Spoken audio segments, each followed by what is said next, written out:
नमस्कार, बहुत बहुत स्वागत है आप सभी का आज की प्रैक्टिस क्लास में। आज की यह प्रैक्टिस क्लास पुराने प्रश्न पत्रों पर आधारित है जो यूपी पीजीटी के प्रश्न पत्र हैं। आज का पहला प्रश्न है, पवन का शुद्ध संधि विच्छेद होगा, क्या होगा? तो विकल्प में है पोधन अन, पवधन अन, पहधन अवन या फिर पौधन न। पवन शब्द का शुद्ध संधि विच्छेद क्या होगा? तो इसका शुद्ध संधि विच्छेद होगा पोधन अन। पहला विकल्प इसका सही उत्तर हो जाएगा पोधन अन, पवन।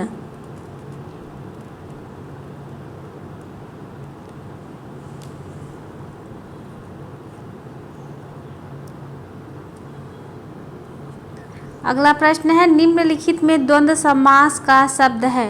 द्वंद्व समास का शब्द कौन सा है, ये पहचानना है। तो विकल्प में है आजकल, रातों रात, दिन दिन, वीर पुरुष। तो द्वंद्व का अर्थ होता है जोड़ा या युग्म। भाषा में कई युग्म शब्द होता है, उनका विग्रह करने पर और अथवा या लगता है। दोनों शब्दों की प्रधानता एक समान होती है।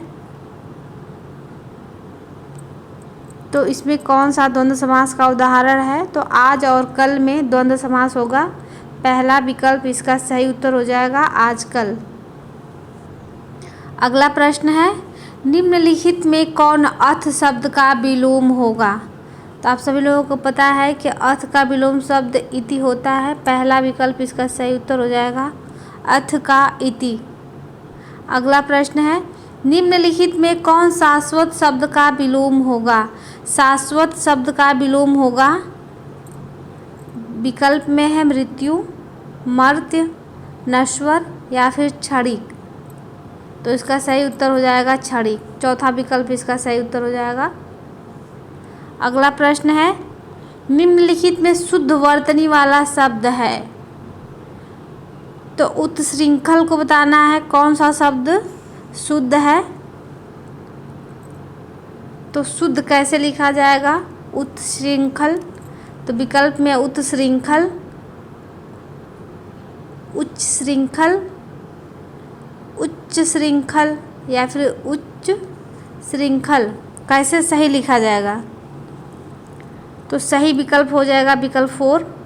इस तरह से लिखा जाएगा उच्च श्रृंखल। अगला प्रश्न है, निम्नलिखित में शुद्ध वर्तनी वाला शब्द है। ज्योत्सना कैसे लिखा जाएगा? तो आप सभी लोगों को पता है कि ज्योत्सना में आधा त और आधा श होता है। इस तरह से लिखा जाएगा। पहला विकल्प इसका सही उत्तर हो जाएगा ज्योत्सना। अगला प्रश्न है, निम्नलिखित में शुद्ध वर्तनी वाला शब्द है। तो सदृश्य कैसे लिखा जाएगा ये बताना है। सदृश्य, सदृश, सदृश्य या फिर सदृश्य। तो सदृश्य जो है ऐसे लिखा जाएगा। पहला विकल्प इसका सही उत्तर हो जाएगा। अगला प्रश्न है, गोद में लड़का शहर भर में ढिंढोरा, मुहावरे का सही अर्थ क्या होगा? तो विकल्प देखते हैं इसका। विकल्प में छोटे शिशु को तलाशना, अत्यधिक शरारती बालक, पास में वस्तु रहते हुए चारों ओर खोजना या फिर छोटे बालक की प्रशंसा करना। तो गोद में लड़का शहर में ढिंढोरा का अर्थ होगा पास में वस्तु रहते हुए उसे चारों तरफ खोजना। तीसरा विकल्प इसका सही उत्तर हो जाएगा। ओ औ किस प्रकार के वर्ण हैं? तो विकल्प में है तालव्य, मूर्धन्य, दंतोष्ट्य या फिर कंठोष्ट्य। ओ औ किस प्रकार के वर्ण हैं?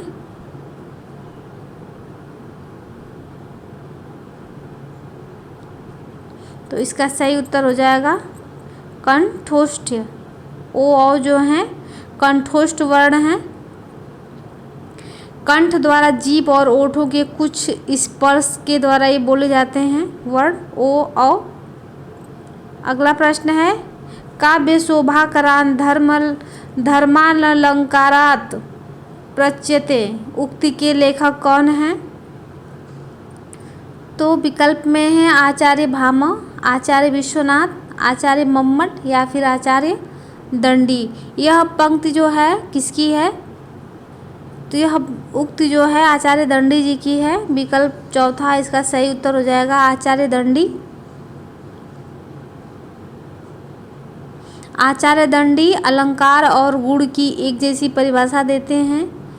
ये अलंकार को परिभाषित करते हुए कहते हैं काव्य शोभाकरान धर्मान अलंकारान प्रच्यते।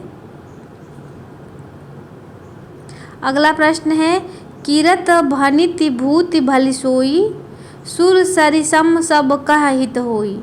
तुलसीदास की इस पंक्ति में कौन सा काव्य प्रयोजन स्पष्ट है? तो विकल्प में है यश की प्राप्ति, स्वांतः सुखाय, लोक मंगल या फिर धनार्जन। तो इस पंक्ति में जो है लोक मंगल का प्रयोजन है। तीसरा विकल्प इसका सही उत्तर हो जाएगा। अगला प्रश्न है अति सुधो स्नेह को मार्ग है जहाँ नेक सयानप बांक नहीं। इस पंक्ति के लेखक कौन हैं? तो विकल्प में है मतीराम, देव, घनानंद या फिर बिहारी। तो अति सुधो स्नेह को मार्ग यह पंक्ति घनानंद की है। तीसरा विकल्प इसका सही उत्तर हो जाएगा घनानंद। घनानंद द्वारा लिखित ग्रंथों के नाम हैं सुजान सागर, विरह लीला, लोकसार, रस केलिवल्ली, कृपा कांड। ये सभी रचनाएं घनानंद की थी। अगला प्रश्न है सरहपाद को हिंदी का प्रथम कवि किसने माना है? सरहपा को तो विकल्प में है राम कुमार वर्मा, आचार्य रामचंद्र शुक्ल, हजारी प्रसाद द्विवेदी या फिर पंडित राहुल सांकृत्यायन। सरहपा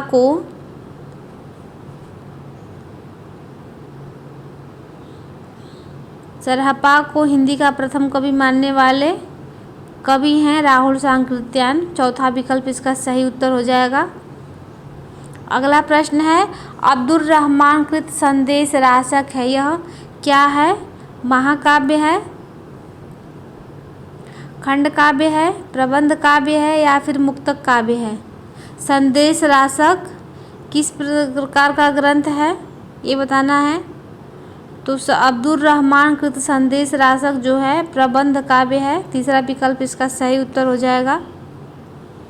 अगला प्रश्न है आला और उदल नामक दो वीर सरदारों की वीरतापूर्ण लड़ाइयों का वर्णन मिलता है, कहाँ पर मिलता है?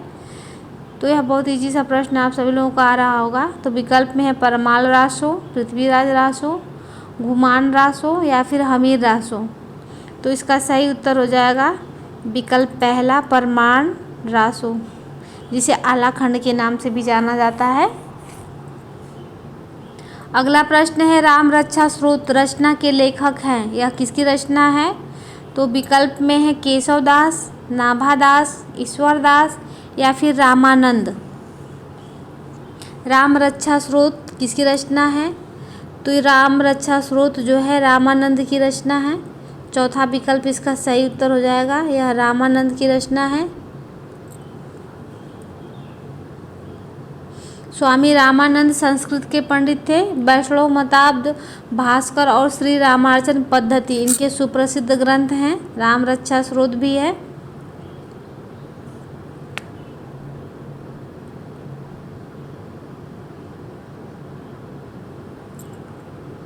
अगला प्रश्न है सुजान विनोद के रचनाकार कौन है? सुजान विनोद तो विकल्प में है घनानंद, देव, पद्माकर या फिर मतीराम।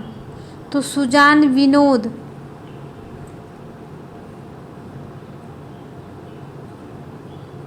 तो सुजान विनोद के रचनाकार देव हैं। दूसरा विकल्प इसका सही उत्तर हो जाएगा देव। देव के द्वारा रचित 72 ग्रंथ बताए जाते हैं, किंतु आज केवल 15 ही ग्रंथ उपलब्ध हैं, जिसमें से कुछ ग्रंथों के नाम बता दे रहे हैं, जिसमें है भाव विलास, भवानी विलास, अष्टयाम, प्रेम तरंग, कुशल विलास, जाति विलास, देवचरित, रस विलास, सुजान विनोद। ये सभी रचनाएं जो हैं देव जी की हैं। चलिए अगला प्रश्न देख लेते हैं। चिंतामणि द्वारा रचित प्रबंध काव्य है कौन सा है? तो विकल्प में है कृष्णचरित, काव्य प्रकाश, श्रृंगार मंजरी या फिर रस विलास।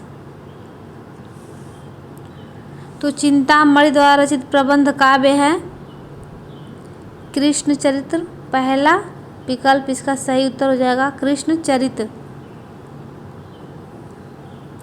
चिंतामणि द्वारा रचे हुए 9 ग्रंथ बताए जाते हैं, जिसमें है रस विलास, छंद विचार, पिंगल, श्रृंगार मंजरी, कवि कुल कल्पतरु, कृष्ण चरित्र, काव्य विवेक, काव्य प्रकाश, कवित्व विचार।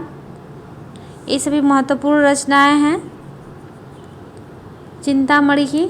अगला प्रश्न है, हिंदी का पहला समाचार पत्र उदंड मार्तंड प्रकाशित हुआ था, कब प्रकाशित हुआ था? तो यह बहुत इजी सा प्रश्न है। 1826 ईस्वी में प्रकाशित हुआ था कलकत्ता में, जिसके संपादक थे जुगल किशोर।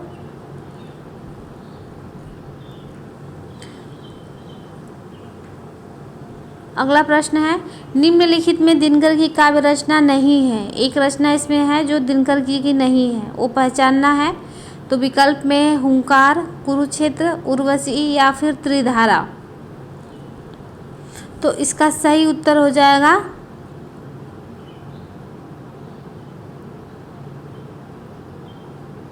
विकल्प 4, त्रिधारा इनकी रचना नहीं है। रामधारी सिंह दिनकर। तो त्रिधारा किसकी रचना है? तो त्रिधारा के रचनाकार सुभद्रा कुमारी चौहान हैं। बाकी तीनों रचनाएं रामधारी सिंह दिनकर की थीं। अगला प्रश्न है, साहित्यालोचन कृति के रचनाकार कौन हैं? तो विकल्प में है श्याम सुंदर दास, लक्ष्मीकांत वर्मा, राम कुमार वर्मा या फिर अशोक वाजपेयी। साहित्यालोचन, तो साहित्यालोचन कृति के रचनाकार श्याम सुंदर दास जी हैं। पहला विकल्प इसका सही उत्तर हो जाएगा श्याम सुंदर दास। श्याम सुंदर दास की आलोचक हैं। इनकी आलोचनात्मक कृतियों के नाम है साहित्यालोचन, रूपक रहस्य, हिंदी भाषा का विकास, भाषा रहस्य, हिंदी भाषा और साहित्य। ये सभी इनकी महत्वपूर्ण रचनाएं हैं श्याम सुंदर दास जी की। अगला प्रश्न है, जयशंकर प्रसाद द्वारा रचित गीत नाट्य है। गीत नाट्य कौन सा है? तो विकल्प में है राजश्री, विशाख, करुणालय या फिर ध्रुव स्वामिनी। तो जयशंकर प्रसाद द्वारा रचित नाटकों का विवरण इस प्रकार है। पहले इसका उत्तर बता दें। गीत नाट्य है करुणालय। तीसरा विकल्प इसका सही उत्तर हो जाएगा।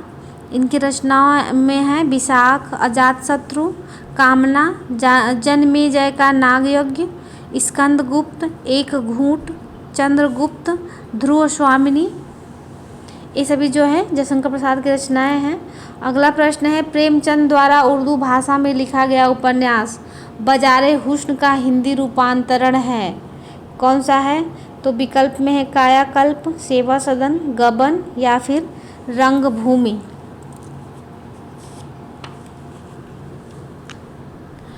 तो प्रेमचंद द्वारा उर्दू भाषा में लिखा गया उपन्यास बाज़ारे हुस्न का हिंदी रूपांतरण है सेवा सदन। दूसरा विकल्प इसका सही उत्तर हो जाएगा सेवा सदन। इनके अन्य उपन्यासों के नाम है प्रेमा, रूठी रानी, वरदान, प्रेमाश्रय, रंगभूमि, कायाकल्प, निर्मला, प्रतिज्ञा, गबन, कर्मभूमि, गोदान और मंगलसूत्र इनका अधूरा उपन्यास है। उर्दू उपन्यासों का हिंदी रूपांतरण हुआ है बाज़ारे हुस्न का सेवा सदन नाम से, गोशे आफिमत का प्रेमाश्रम नाम से, चौगाने हस्ती का रंगभूमि के नाम से और हम खुरमा व हम सबाब को प्रेमा अथवा दो सखियों का विवाह नाम से प्रकाशन हुआ है हिंदी में। जलवए इशार का हिंदी रूपांतरण है वरदान। अगला प्रश्न है, रंगमंच पर पर्दे के पीछे का स्थान क्या कहलाता है? तो विकल्प में है पृष्ठमंच, दर्शक दीर्घा, नेपथ्य, कलाकार दीर्घा। क्या कहा जाता है रंगमंच पर पर्दे के पीछे के स्थान को? तो नेपथ्य कहा जाता है। तीसरा विकल्प इसका सही उत्तर हो जाएगा नेपथ्य। अगला प्रश्न है, प्लाट का मोर्चा शमशेर बहादुर सिंह की कृति है, यह किस विधा की रचना है? तो विकल्प में है कहानी, संस्मरण, रिपोर्टाज, यात्रा, वृत्तांत। तो प्लाट का मोर्चा जो है शमशेर बहादुर सिंह की कृति है, लेकिन इसकी विधा बताना है। तो यह रिपोर्टाज विधा की रचना है। तीसरा विकल्प इसका सही उत्तर हो जाएगा। काला जल उपन्यास के लेखक कौन हैं? तो विकल्प में हैं बड़ी उज्जमा, रमेश बख्शी, सानी या फिर कृष्णा सोबती। तो काला जल जो है, काला जल उपन्यास के लेखक सानी हैं। तीसरा विकल्प इसका सही उत्तर हो जाएगा, सानी। रमेश बख्शी के उपन्यास का नाम है बैसाखियों वाली इमारत। सानी जी के उपन्यास का नाम था काला जल। कृष्णा सोबती के उपन्यास का नाम है सूरजमुखी अंधेरे के यारों का यार, मित्रों मरजानी, डार से बिछुड़ी और जिंदगी नामा। ये सभी रचनाएं जो हैं कृष्णा सोबती जी की हैं। अगला प्रश्न है, मैं उस जनपद का कवि हूँ, काव्य रचना किस कवि की है? तो विकल्प में है नागार्जुन, रागे राघव, त्रिलोचन या फिर केदारनाथ अग्रवाल। तो मैं उस जनपद का कवि हूँ, यह त्रिलोचन की रचना है। तीसरा विकल्प इसका सही उत्तर हो जाएगा, त्रिलोचन। नागार्जुन जी की कृतियों के नाम बता दे रहे हैं युगधारा, सतरंगी पंखों वाली, प्यासी पथराई आँखें, भस्मांकुर, तुमने कहा था। और रागे राघव की रचनाएं हैं जिसमें है अजेय खंडहर, मेधावी, पांचाली, राह के दीपक। और केदारनाथ अग्रवाल की रचनाएं हैं युग की गंगा। युगधारा है नागार्जुन की और केदारनाथ अग्रवाल की है युग की गंगा। ये दोनों में कन्फ्यूजन बहुत होती है, इसको ध्यान रखिएगा आप लोग।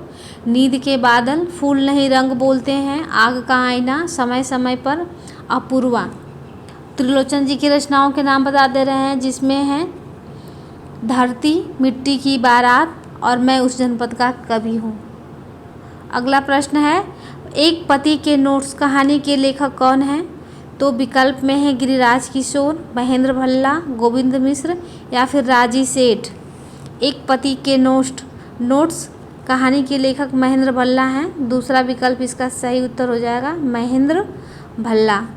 गिरिराज किशोर की कहानियों के नाम बता दे रहे हैं चार मोती, बेआब, नीम के फूल, पेपरवेट। पेपरवेट बहुत महत्वपूर्ण है, पिछले एग्जाम में यह आया हुआ था प्रश्न, पेपरवेट। रिश्ता और अन्य कहानियाँ, ये सभी रचनाएं जो हैं गिरिराज किशोर जी की हैं। राजी सेठ की कहानियों के नाम हैं अंधे मोड़ से आगे, तीसरी हथेली और यात्रा मुक्त। अगला प्रश्न है, आलवार भक्तों की संख्या कितनी मानी गई है? यह बहुत इजी सा प्रश्न है। आलवारों की संख्या 12 है, तो तीसरा विकल्प इसका सही उत्तर हो जाएगा। अगला प्रश्न है, प्रेमचंद सामंत का मुंशी पुस्तक के लेखक कौन है या किसकी रचना है?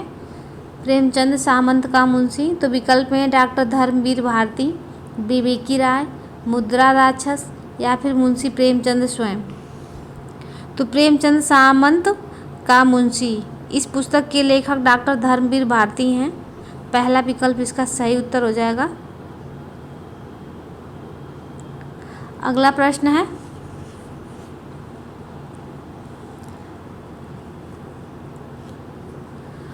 अंधेरे में कविता किसने लिखी है?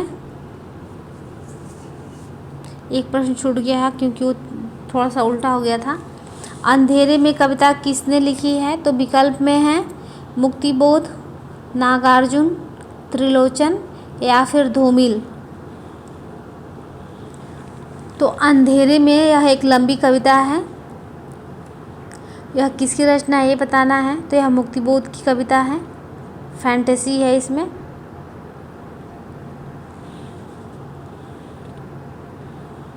अंधेरे में, ब्रह्म राक्षस, ये जब सभी जो है लंबी कविता है मुक्तिबोध जी की।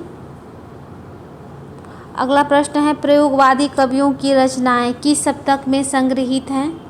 प्रयोगवादी कवियों की रचनाएं, तो विकल्प में है तार सप्तक, दूसरा सप्तक, तीसरा सप्तक, चौथा सप्तक। तो इस प्रश्न का सही उत्तर हो जाएगा तार सप्तक। पहला विकल्प इसका सही उत्तर हो जाएगा। अगला प्रश्न है, उज्ज्वल नीलमणि किसका ग्रंथ है? तो यह रूप गोस्वामी जी का ग्रंथ है। पहला विकल्प इसका सही उत्तर हो जाएगा, रूप गोस्वामी।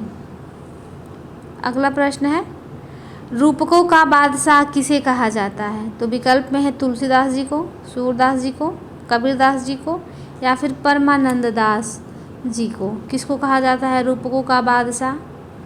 तो सूरदास जी को कहा जाता है। दूसरा विकल्प इसका सही उत्तर हो जाएगा। अगला प्रश्न है, सूफी प्रेमाख्यानक रचनाओं की भाषा कौन सी है? तो विकल्प में है अवधी, ब्रज, बुंदेली या फिर खड़ी बोली। तो सूफी काव्यों की रचना किस भाषा में हुई है? तो इसका सही उत्तर हो जाएगा अवधी। पहला विकल्प इसका सही उत्तर हो जाएगा। सूफी काव्य जो हैं अवधी भाषा में रचे गए हैं।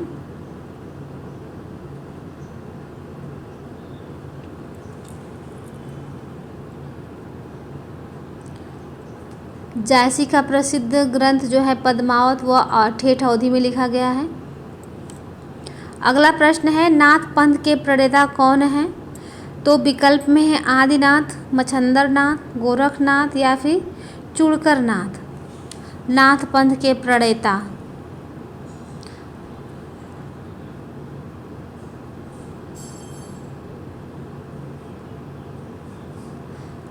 मच्छंदरनाथ को ही मत्स्येंद्रनाथ भी कहा जाता है, जो गोरखनाथ के गुरु माने जाते हैं। तो गोरखनाथ जो हैं नाथ साहित्य के आरंभकर्ता माने जाते हैं, जो सिद्ध मत्स्येंद्रनाथ के शिष्य थे, किंतु उन्होंने सिद्धों के मार्ग का विरोध किया था गोरखपंथी साहित्य के अनुसार। आदिनाथ जो है स्वयं शिव थे, लेकिन इस प्रश्न का उत्तर हो जाएगा विकल्प दूसरा, मच्छंदरनाथ को ही मत्स्येंद्रनाथ भी कहा जाता है। अगला प्रश्न है, अद्भुत रस का स्थायी भाव है। अद्भुत रस का स्थायी भाव क्या होगा? तो विकल्प नहीं बताएंगे, सीधे उत्तर बता दे रहे हैं। अद्भुत का होगा विस्मय। पहला विकल्प इसका सही उत्तर हो जाएगा। अगला प्रश्न है, दलित साहित्य का सौंदर्य शास्त्र पुस्तक किसने लिखी है? तो विकल्प में है ओम प्रकाश वाल्मीकि, कंवल भारती, मोहनदास नैमिषारण्य या फिर स्वराज सिंह बेचैन। यह किसकी रचना है? दलित साहित्य का सौंदर्य शास्त्र। तो इसका सही उत्तर हो जाएगा विकल्प पहला, ओम प्रकाश वाल्मीकि। अगला प्रश्न है, कंधा का तत्सम होगा, क्या होगा? कंधा शब्द है तो विकल्प में है स्कंध, स्कंध, कच्छू या फिर कंधु। तो इसका सही उत्तर हो जाएगा विकल्प दूसरा, स्कंध। अगला प्रश्न है, रेखाएं बोल उठी रेखा चित्र किसने लिखा है? तो विकल्प में है देवेंद्र सत्यार्थी, शांति प्रिय द्विवेदी, शिव पूजन सहाय या फिर उपेंद्र नाथ अश्क। रेखाएं बोल उठी, तो यह देवेंद्र सत्यार्थी द्वारा रचित है रेखा चित्र। पहला विकल्प इसका सही उत्तर हो जाएगा देवेंद्र सत्यार्थी। अगला प्रश्न है, साधना गद्य काव्य किसने लिखा है? तो विकल्प में है राय कृष्णदास, अज्ञे दिनकर या फिर माखनलाल चतुर्वेदी। तो साधना गद्य जो है राय कृष्णदास की रचना है। पहला विकल्प इसका सही उत्तर हो जाएगा।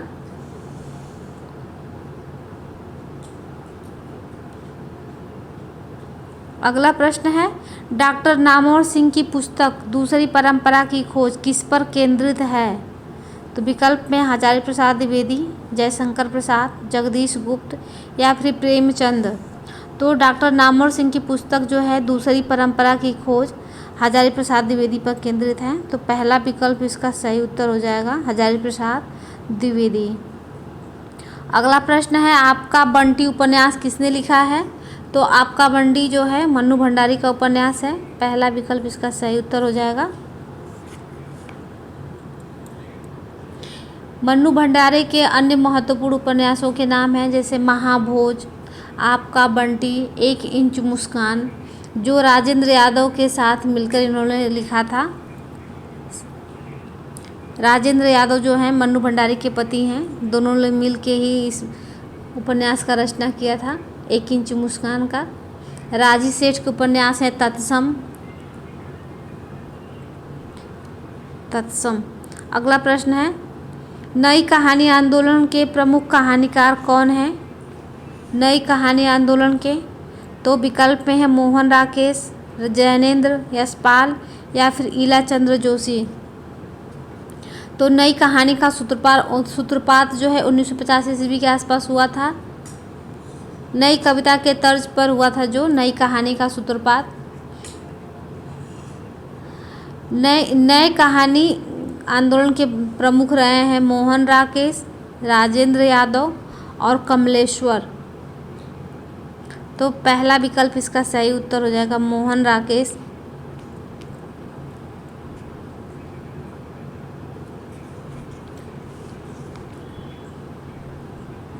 अगला प्रश्न है, उपमा, पद लालित्य और अर्थ गौरव की दृष्टि से एक साथ तीनों गुणों से युक्त कौन सा संस्कृत कवि प्रसिद्ध है? तो विकल्प में है कालिदास, भारवी, दंडी या फिर माघ। ये तीनों गुण किस कवि में विद्यमान है ये बताना है।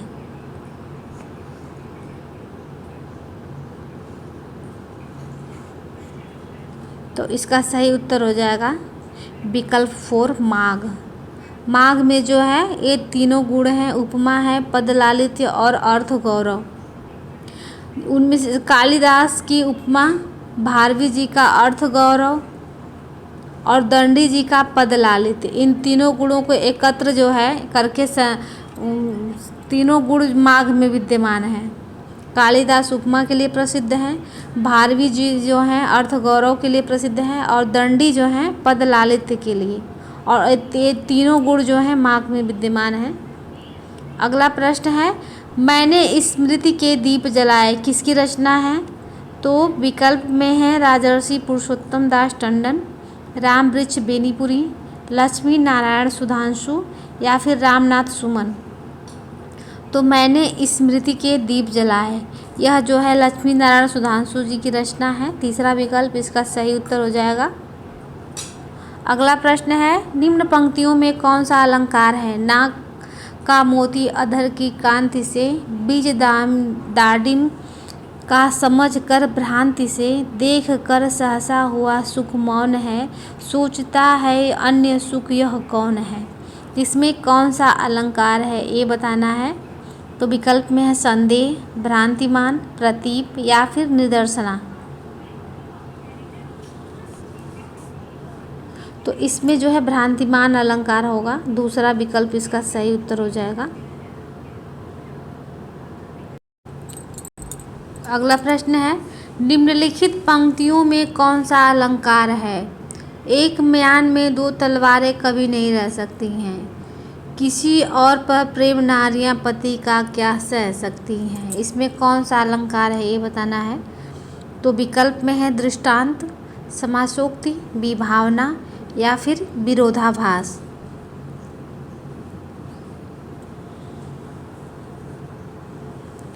तो इस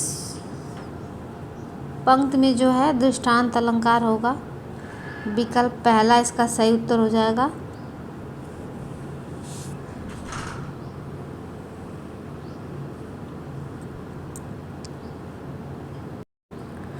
इसमें जो है विरोधाभास अलंकार होगा, चौथा विकल्प इसका सही उत्तर हो जाएगा।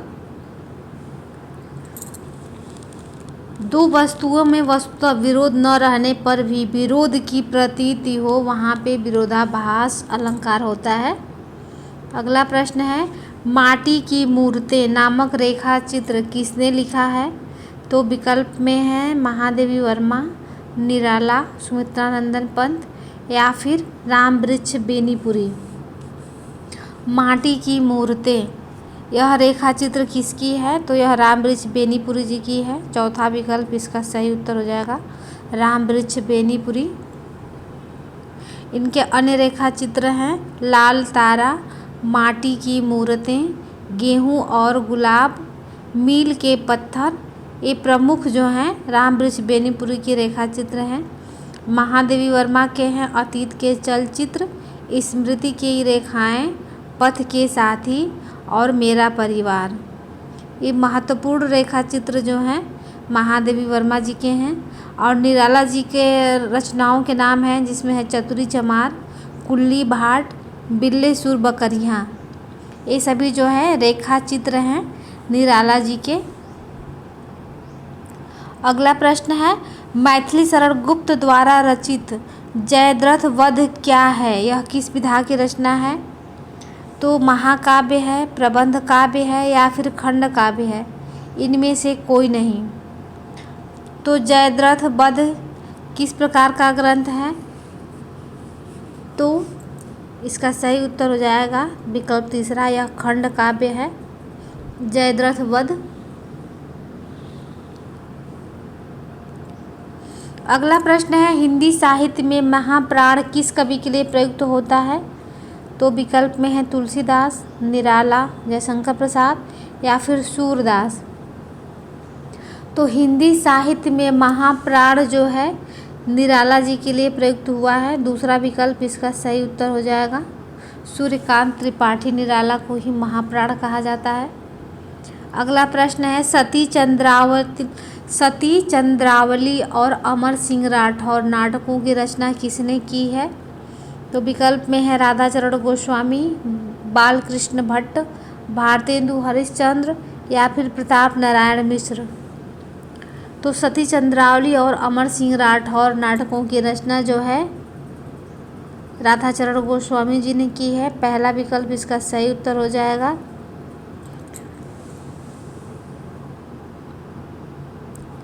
अगला प्रश्न है तन पर नहीं लगता पान खाए अलबत्ता का सही अर्थ क्या होगा? तो विकल्प में है बुरी आदत का शिकार होना, झूठा दिखावा करना, बहुत गरीब होना या फिर रोब डालना। तो तन पर नहीं लगता पान खाए अलबत्ता का सही अर्थ होगा झूठा दिखावा करना। दूसरा विकल्प इसका सही उत्तर हो जाएगा। अगला प्रश्न है निम्न में से कौन विट्ठलनाथ का शिष्य था? विट्ठलनाथ का शिष्य बताना है।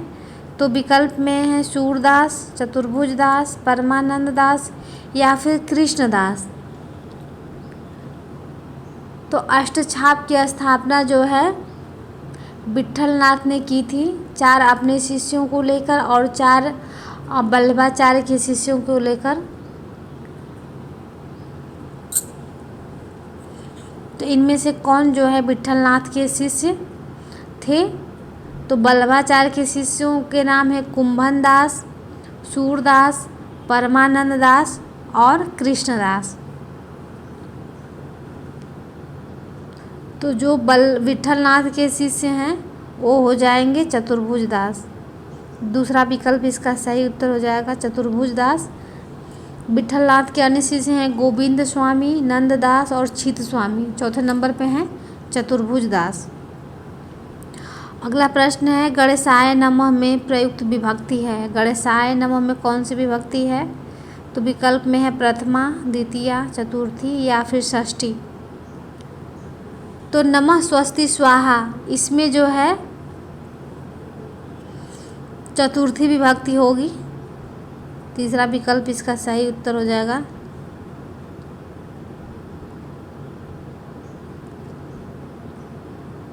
नमः स्वस्ति स्वाहा, स्वाहा स्वधा अलम जो है इसमें जो इन सभी के योग में जो है चतुर्थी विभक्ति होती है, इसको ध्यान में रखना है। अगला प्रश्न है खग कुल कुल सा बोल रहा। खग कुल कुल कुल सा बोल रहा रेखांकित शब्दों में अलंकार बताना है। तो यहाँ पे है खग कुल और कुल कुल। यहाँ 2 शब्द हैं।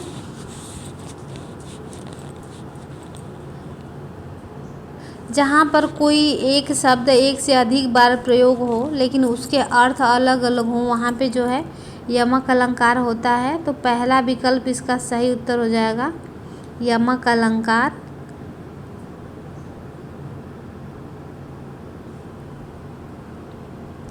अगला प्रश्न है निम्नलिखित पंक्तियाँ किस कवि की हैं? तो पंक्ति है खने खन नयन कोन अनुसरई, खने खन वसन धूल तन भरई, यह किसकी पंक्ति है? तो विकल्प में है विद्यापति, वल्लभाचार्य, विट्ठलनाथ या फिर निम्बकाचार्य। तो यह विद्यापति की पंक्ति है। पहला विकल्प इसका सही उत्तर हो जाएगा, विद्यापति। विद्यापति जो है आदिकाल के कवि हैं। वल्लभाचार्य और विट्ठलनाथ और निम्बकाचार्य जो हैं, ये तीनों लोग भक्ति काल के कवि हैं। विद्यापति की रचनाओं में है कीर्तिलता, कीर्ति पताका और पदावली। अगला प्रश्न है, निम्नलिखित रचनाओं में कौन सी ऐसी पुस्तक है जो भारत पाकिस्तान विभाजन को लेकर नहीं लिखी गई है? इसका मतलब 3 पुस्तकें जो हैं भारत पाकिस्तान विभाजन पर लिखी गई हैं, एक नहीं है, उसी को पहचानना है। तो विकल्प में है तमस, आधा गांव, कितने पाकिस्तान या फिर राग दरबारी। तो इसका सही उत्तर हो जाएगा राग दरबारी। यह भारत पाकिस्तान पर आधारित ग्रंथ नहीं है। राग दरबारी जो है श्री लाल शुक्ल जी का उपन्यास है। अगला प्रश्न है, हिंदी की प्रसिद्ध कहानी कसाईवाड़ा के लेखक हैं, कौन हैं? तो विकल्प में है ओम प्रकाश वाल्मीकि, कंवल भारती, शिव मूर्ति या फिर शिवराज सिंह बेचैन। तो कसाईवाड़ा के लेखक शिव मूर्ति जी हैं। तीसरा विकल्प इसका सही उत्तर हो जाएगा, शिव मूर्ति। अगला प्रश्न है, प्रभु जी तुम चंदन हम पानी, जागी अंग अंग बास समानी। यह पंक्ति किस संत कवि की है? तो यह बहुत इजी सा प्रश्न है, आप सभी लोगों को पता है, यह रैदास जी की पंक्ति है। तो चौथा विकल्प इसका सही उत्तर हो जाएगा। रैदास जी के 40 पद जो हैं गुरु ग्रंथ साहिब में संकलित हैं। रैदास जो है रामानंद के 12 शिष्यों में से एक हैं। अगला प्रश्न है, रज्जब अली खां के गुरु कौन थे? तो विकल्प में है नानक, दादू दयाल, मलुकदास या फिर धन्ना।